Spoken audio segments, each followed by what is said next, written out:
Бәріңе сәлем. Алдыңғы видеоның комментарийінде Сәлем көрші туралы видео шығаршы депсіңдер. Енді мен бүгін Сәлем көрші туралы 10 факт дайындадым. Видеоны соңына дейін көріңдер. Видео қызықты болады. Қазір Hello Neighbor ойынының шындығын білетін боласың. Лайк басып, арнаға тіркелуді ұмытпаңдар. Келесі қай ойын туралы видео шығарайын, комментарийге жазыңдар. Біз видеомызды бастаймыз.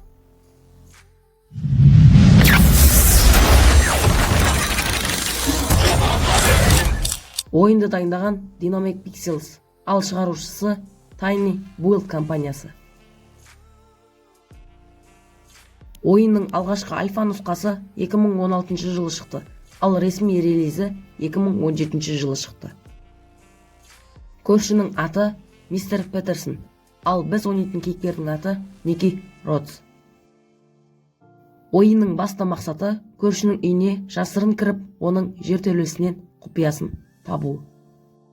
Көрші тұзақтар құрады, камералар орнатады, клей төгеді, қақпан қояды және тағы басқалары. Ойын психологиялық тақырыптарды қозғайды: қайғы, жалғыздық, жарақат. Көршінің баласы мен қызы болған. Ойын Steam'де танымал болған және танымал болуына YouTube стримерлері үлкен үлес қосты.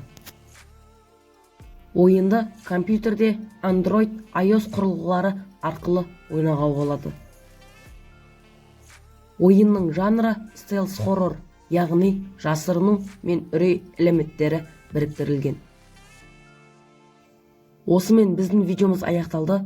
Видео ұнаса, лайк басып, арнаға тіркелуді ұмытпаңыздар. Келесі қай ойын туралы видео шығарайын, комментарийге жазыңыздар. Сау болыңыздар.